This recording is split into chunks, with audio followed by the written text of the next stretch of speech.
கரூர் விஜய் பிரச்சார கூட்ட நெரிசலில் சிக்கி குழந்தைகள் உயிரிழந்த சம்பவம் பெரும் துயரத்தை ஏற்படுத்தியிருக்கிறது.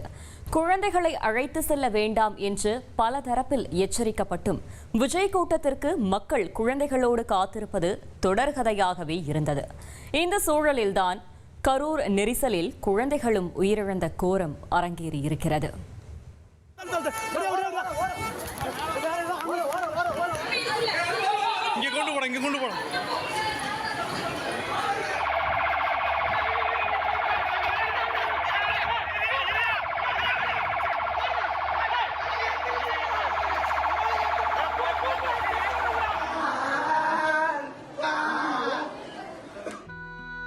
கரூர் விஜய் பிரச்சார கூட்ட நெரிசலில் சிக்கி மயங்கிய குழந்தைகளை தூக்கிக் கொண்டு மக்கள் ஓடிய இந்த காட்சிகள் காண்போர் கண்களை கண்ணீரில் குளமாக்கியது.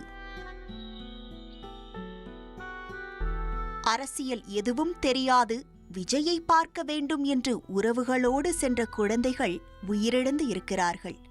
பாலூட்டி சீராட்டி வளர்த்த குழந்தையை பறிகொடுத்துவிட்டு வாயிலும் மார்பிலும் அடித்துக்கொண்டு அழும் மக்களுக்கு எத்தனை ஆறுதல் சொன்னாலும் அவர்கள் மனம் ஆறாது.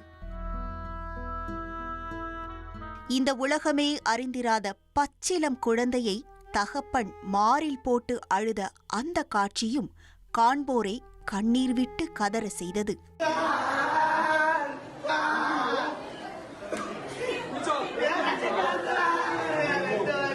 விஜய் கூட்டத்தை பொறுத்தவரையில் தொடர்ச்சியாக மக்கள் பச்சிலம் குழந்தைகளையும் சிறார்களையும் அழைத்து வருவது தொடர்கதையாகவே இருந்து வருகிறது. குழந்தைகளை அழைத்து செல்லாதீர்கள் என மருத்துவர்கள் உட்பட பலரும் எச்சரித்தும் அது நின்ற பாடாக தெரியவில்லை. மதுரையில் கொளுத்தும் வெயிலுக்கு மத்தியில் மாநாடு நடைபெற்றது. அங்கு ஏதும் அறியாத பச்சிலம் குழந்தையோடு வந்திருந்தார்கள் மக்கள். பொட்டல் காட்டில் வெயில் தாங்க முடியாது துடித்த குழந்தைகளுக்கு சட்டையை கழற்றிவிட்டு காற்று வீசினார்கள்.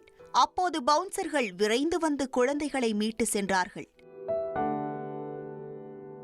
மாநாட்டுக்கு கர்ப்பிணி தாய்மார்கள் வரவேண்டாம், குழந்தைகளை அழைத்து வர வேண்டாம் என தாவேக தரப்பில் அறிவுறுத்தப்பட்டும் பலர் குழந்தைகளை அழைத்து வந்திருந்ததை பார்க்க முடிந்தது. அதன் பிறகு விஜயின் சனிக்கிழமை பிரச்சார கூட்டங்களிலும் குழந்தைகளை அதிகமாக காண முடிந்தது. விடுமுறை நாள் என்பதால் குழந்தைகள் விஜயை பார்க்க ஆர்வம் காட்டியதையும் காண முடிந்தது. நாமக்கல் கூட்டத்திலும் குழந்தைகளை கையோடு அழைத்து வந்திருந்தார்கள் பெற்றோர்.